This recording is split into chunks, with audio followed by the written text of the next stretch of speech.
subscribe. I don't know. There's a problem. Uh,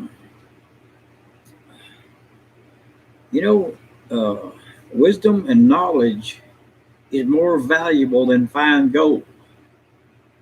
So I've been trying to produce some wisdom and knowledge on my videos, and all you have to do is just turn them on and listen. It's better to receive wisdom and knowledge than it is to receive fine gold.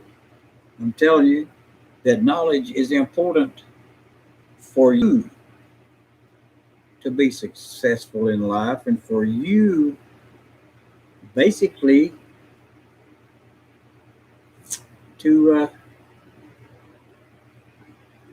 for things to go better for you during the day.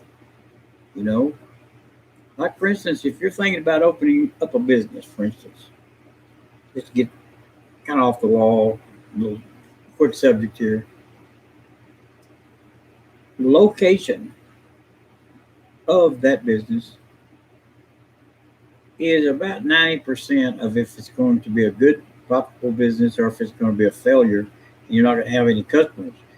If people cannot exit off of the interstate and go down to your business and have a place to pull in and park, and if they can't see your business from the roadway, it's unless you've got a big sign up there that says Bill's Place, next exit, they don't know you're down there, basically.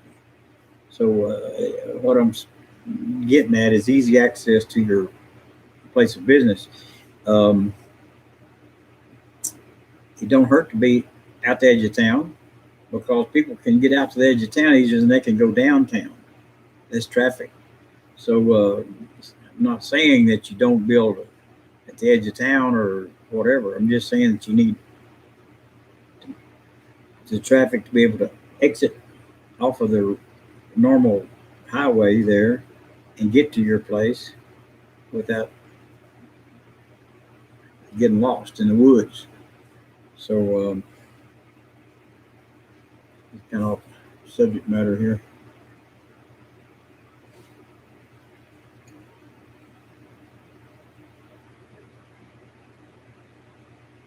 This COVID-19 got a lot of businesses slow to no go, and I don't know exactly how to tell you this, but this might go on for another 4 or 5 months. You know, they need to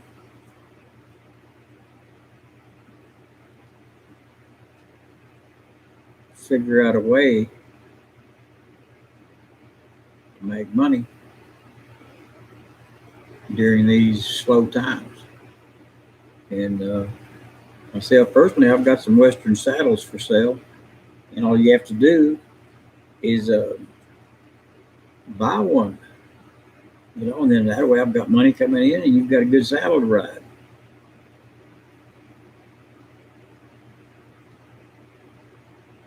So it takes a while.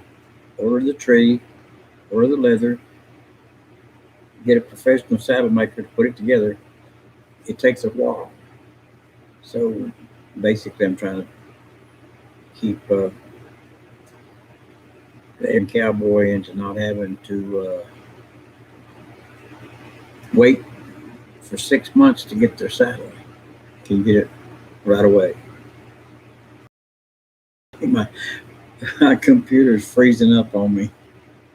If I'm moving real slow, it's because this thing is slow tonight.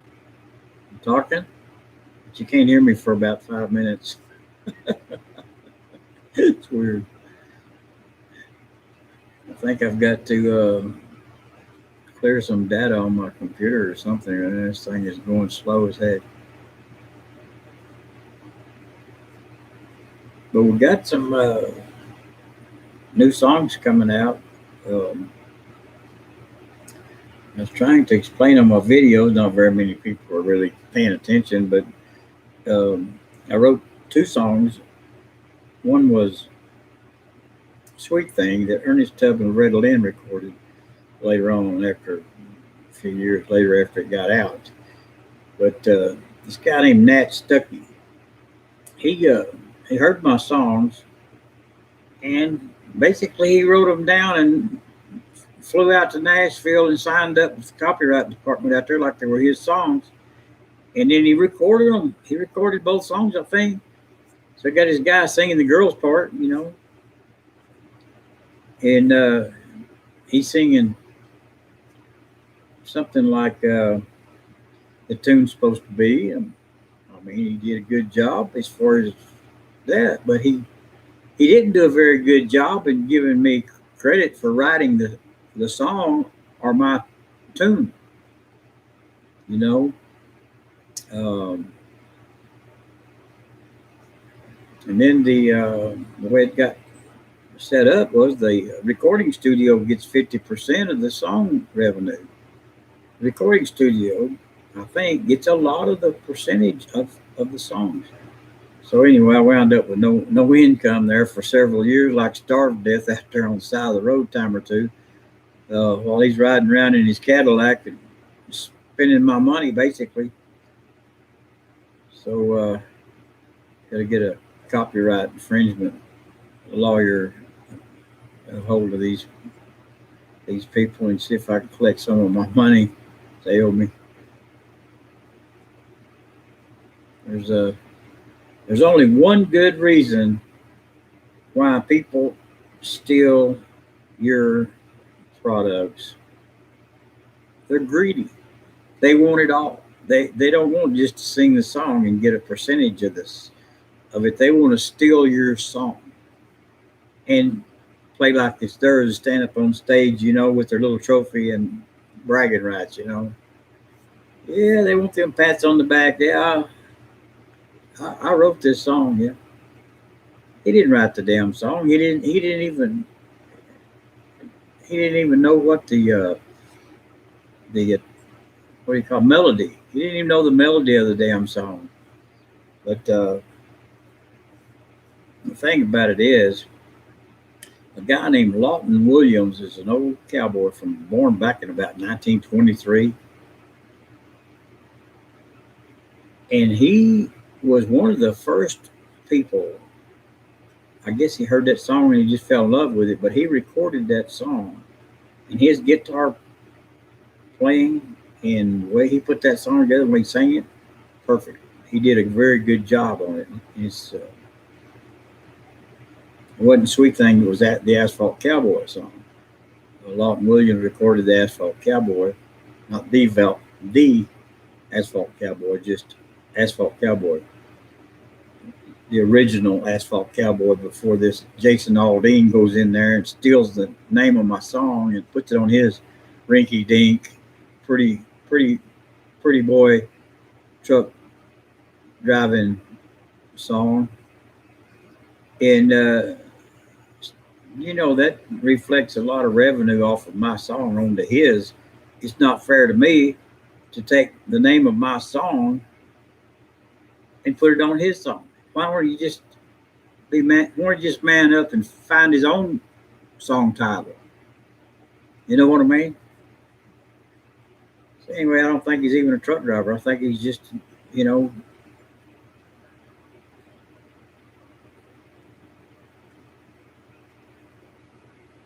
hasn't got any respect.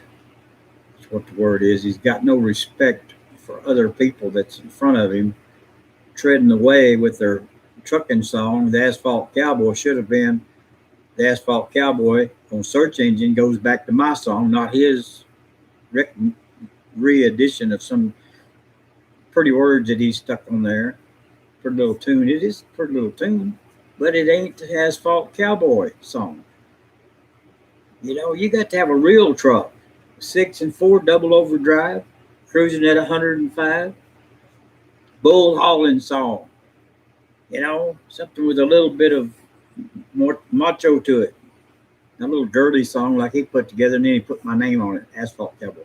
There ain't no way that song is up there to the level of Asphalt Cowboy. It's more like Pretty Little Truck Song. you know.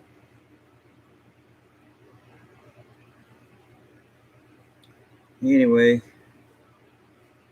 gonna figure out a way to get around that search engine where he's getting all of the asphalt cowboy about 40 times when he don't deserve that name on his songs.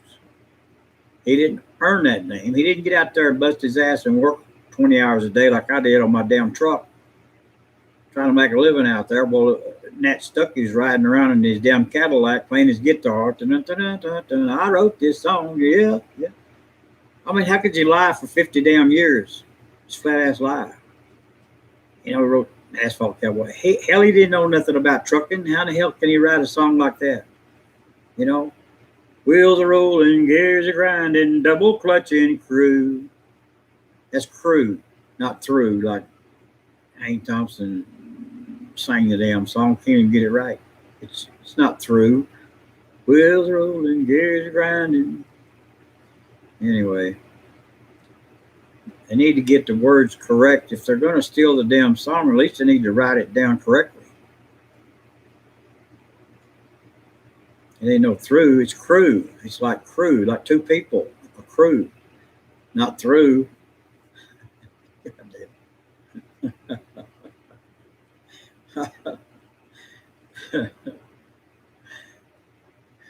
This damn Orchard record company that got some of the income from those songs from this Nat Stuckey guy. Him and Orchard kind of got together and wrote up a fake name and put it on the copyright. A fake name. They can't even put their real name on the damn copyright that they put together. They got to put somebody fake name on there so that nobody can really figure out who in the hell stole the damn copyright. So at any rate, it took me a few years to figure out who in the hell, stole the damn songs. I should have known since he recorded the damn thing. It was him. But thing about it is that they've got lawyers to take care of people like that, and help people like me that work my ass off to build those songs and not get paid for them is not right.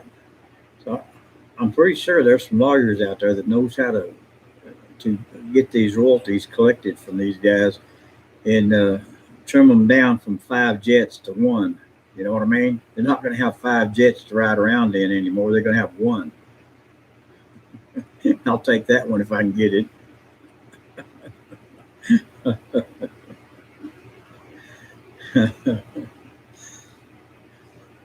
I've heard about them doing that out there in Nashville for years. Some poor old boy comes to town. He shows them his song lyrics and his little song, his tune. They steal it. They steal a song and send him back to Arkansas, where the hell he hitchhiked in from. Send him back home with no money, no damn income, and they stole his damn work that he'd been working on, his song. And I hope to God I can find some good lawyers. I want some of the best top-notch lawyers I can find. And people owe me a hell of a lot of money. They've got Sweet Thing and the Asphalt Cowboy, the real one.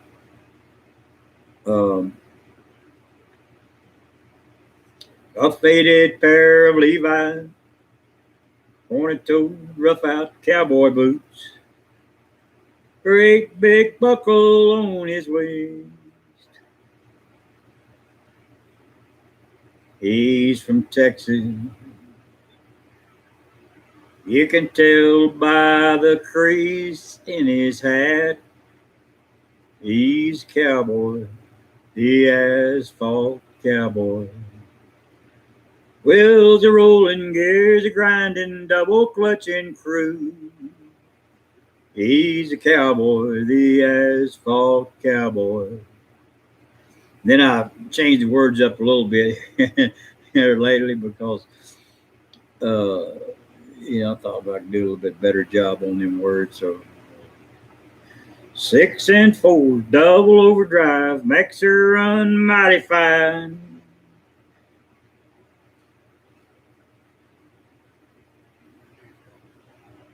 And then that going to the barbecue. We're out and headed to an old-fashioned barbecue. 'Cause I'm a cowboy, the asphalt cowboy. And then I changed a few words down there on that part of it is, ought to see a few of my friends, gonna hang around for a little while at the old-fashioned barbecue.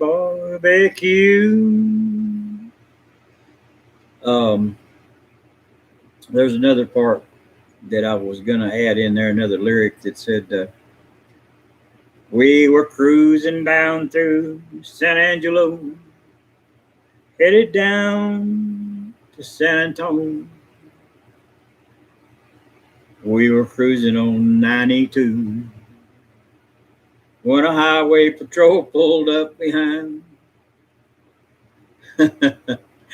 Red lights flashing, stopped me on the side of the road. He said, ain't you the asphalt cowboy? We've been trying to catch you for about 3 months now.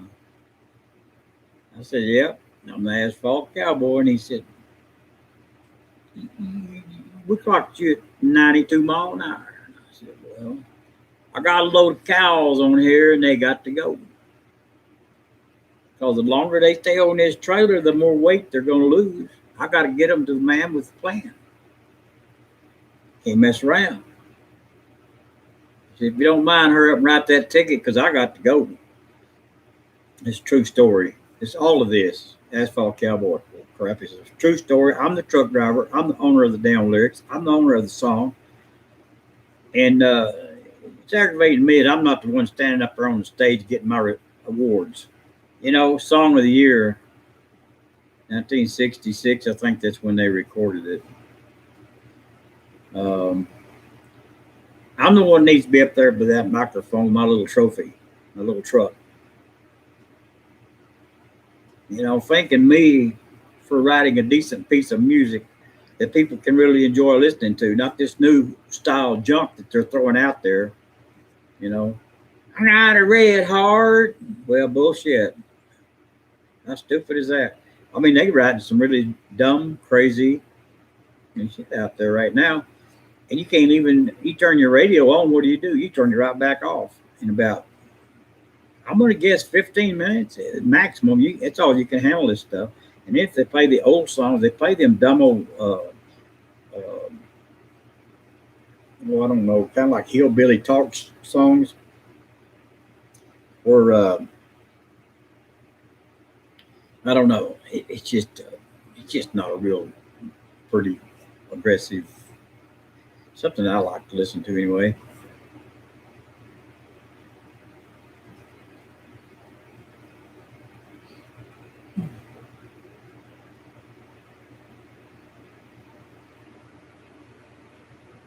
They get on a kick.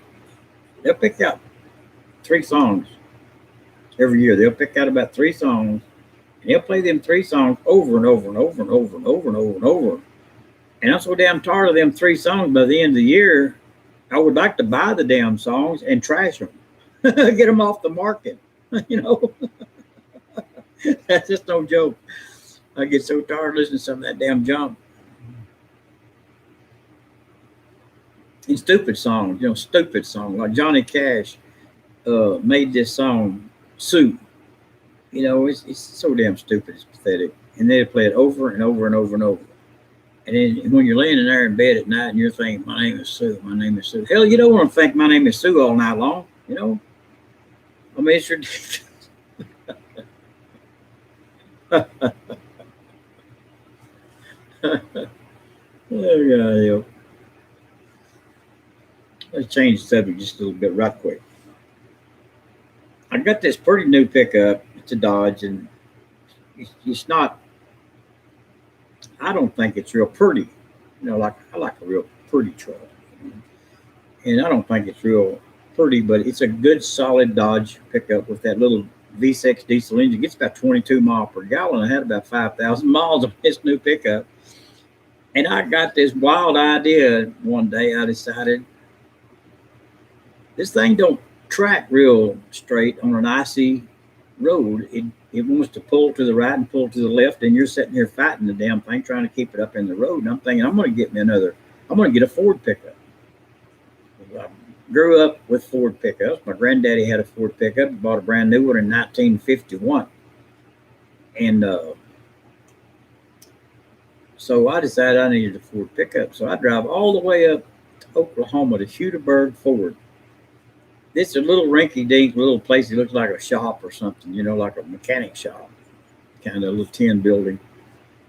They got 4 or 5 cars out there for sale. Anyway, they had this beautiful Ford pickup with a lift kit on it, 4-wheel drive. I fell in love with that truck right away as soon as I got there. So anyway, the guy come out there and he said, "How much money you got?" I told him about how much money I had to trade. So I said, "I want this Ford pickup here with a lift kit on it. Nothing else you got on the lot, just this one truck." So he goes in, he comes back, and he wants all the damn money that I've got available to trade.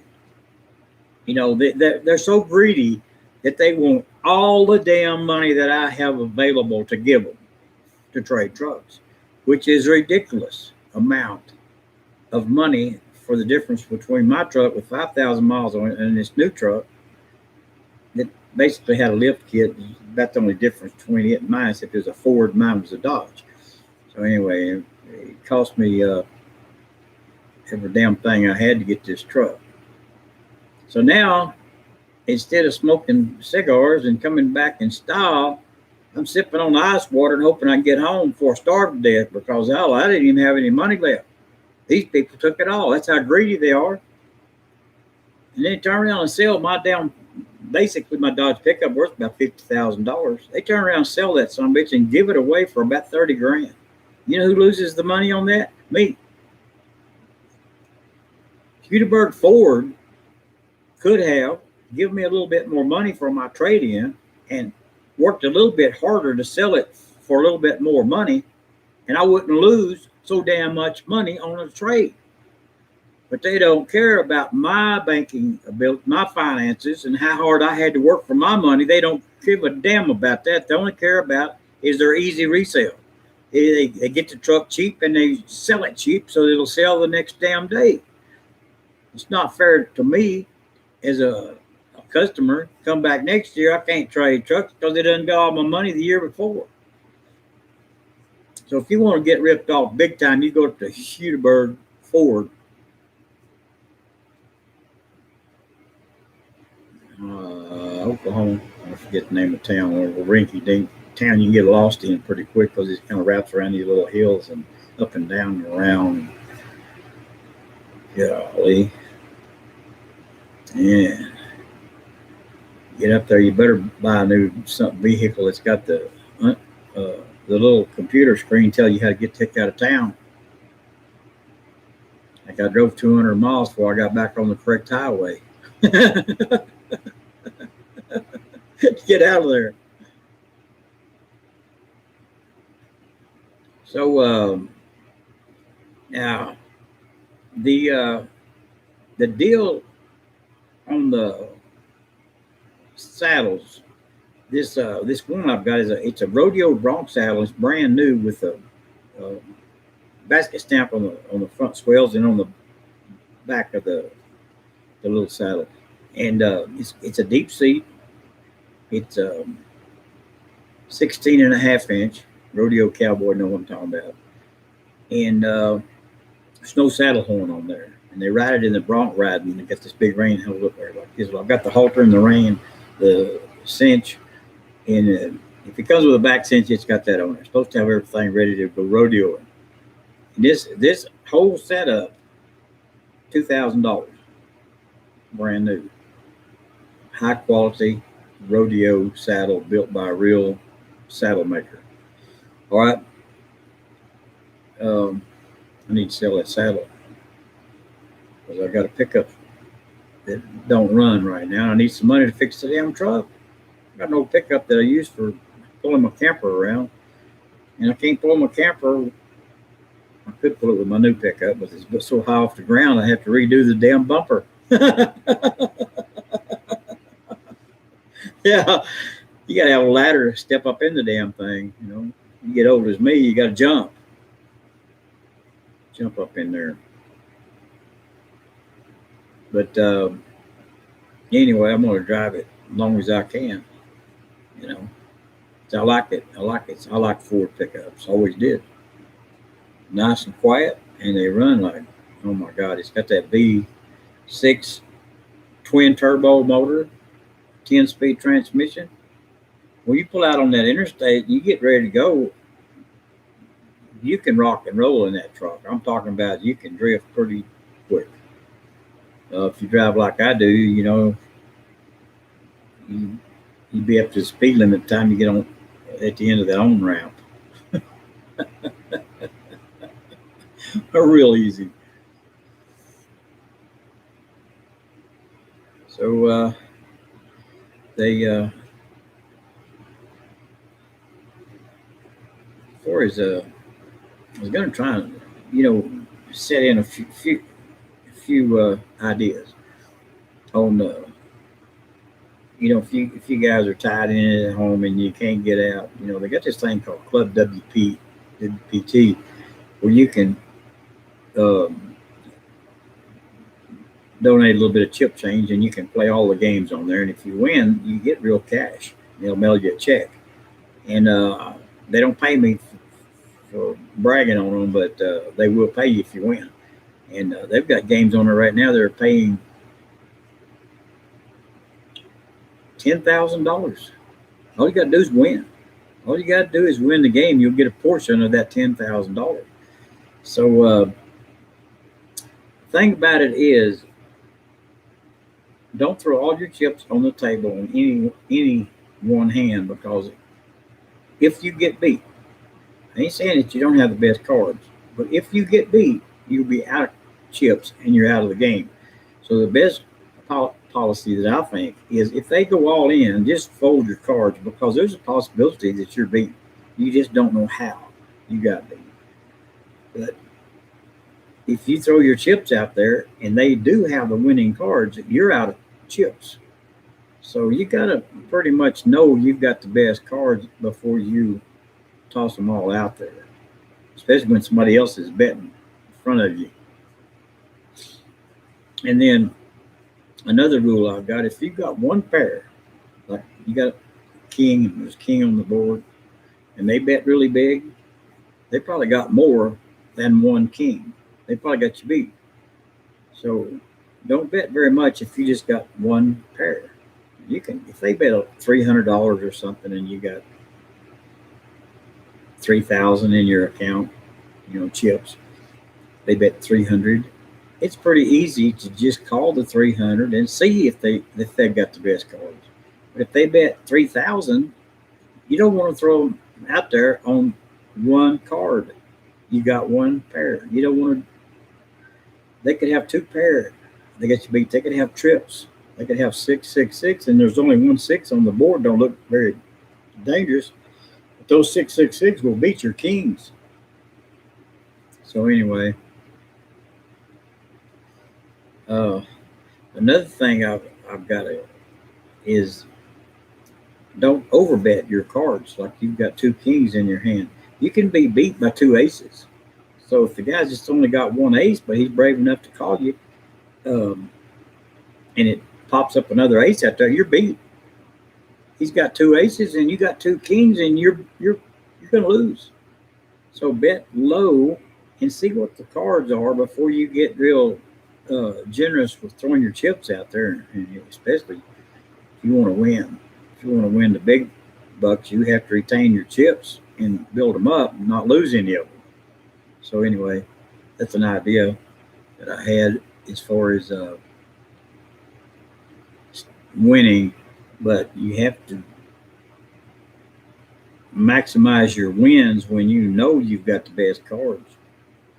Bet a little bit bigger, so make them pay you more money so that you can build up your stack. Because at the end of the game, the more chips you have, the better chance you have of finishing off the game as a winner.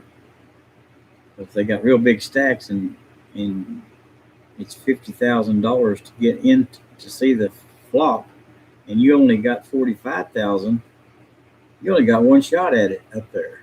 And if you put your 45,000 in there, you're out of chips, and you better hope you win that particular hand, or you're out of the tournament. If you can get to the final table, sometimes you will receive some kind of payout in the bigger games. It might just be tournament points or whatever, but you will win something if you can make it to the final table on most of those games. Oh, my computer's so slow, it's dragging. I'm about 1 second. It's supposed to be about half a second there. The computer's dragging a little bit. I'm going to have to tune it up, get my internet revamped, and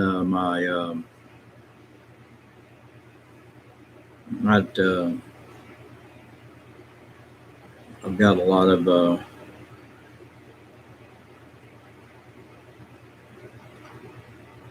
deleting junk pages that they store on my computer as you're browsing the internet and so forth. They'll be stacking those pages on your computer, and you don't want them on there. But these people that build these systems, they don't build them in your favor. Like WordPress, for instance, I got a WordPress site, and I paid them guys $100 to have a spot on the internet for me. Did you know that it's their software? They write the material, and they give you these pages, and you're supposed to change the wording a little bit on there, right? So you put your name up here at the top, and you put your little lingo, saddles for sale, or whatever you put on there. And then it's got this big button down here that says something like,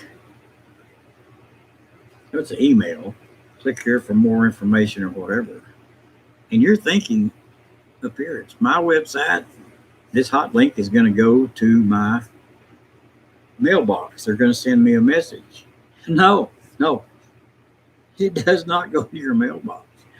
If your customer clicks on that box, I ain't kidding, it goes to one of their damn WordPress pages, and it says, "Would you like to sign up for a WordPress page?" You don't even have a chance. You don't have an opportunity to sell a damn saddle because they rerouted your customer over to their damn site. That's so damn aggravating.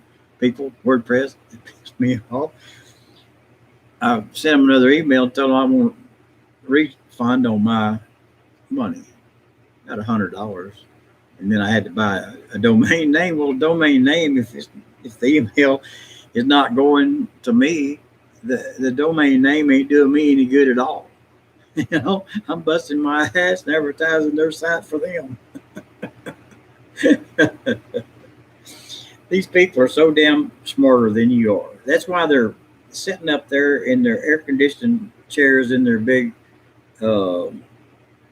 offices, and they're riding around in Porsche cars and stuff like that.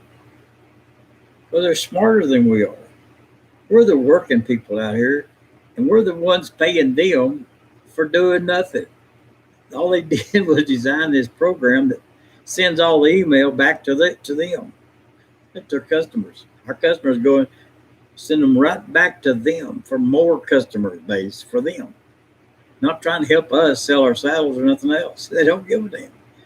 So I sent them an email and I said, "Can you fix this site?" They said, "Site's working great." Before we can see. Yeah, it's working great for them. All right, I've wasted enough of you people's time, and of course I got nobody on here right now, but if you decide to watch this video to the end, thank you very much, and please hit the little button. So I can start making money off these videos. Subscribe button. I couldn't think of it. Subscribe button. And the little bell. What that does, it goes ding, ding, ding, ding, ding, ding.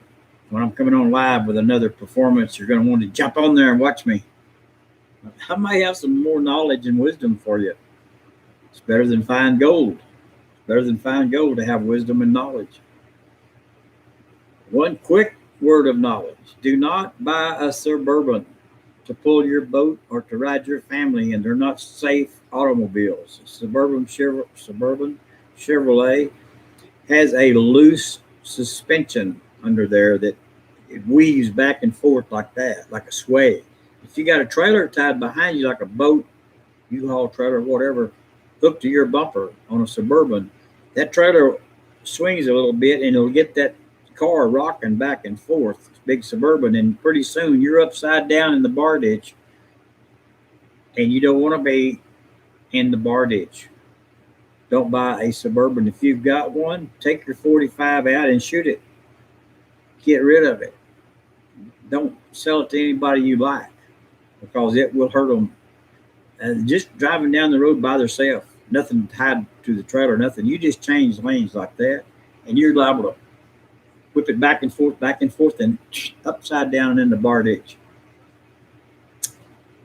Oh, they're terrible, terrible colors, terrible colors. All right, we gotta go. 1, 2, 3. See ya. Thanks for tuning in.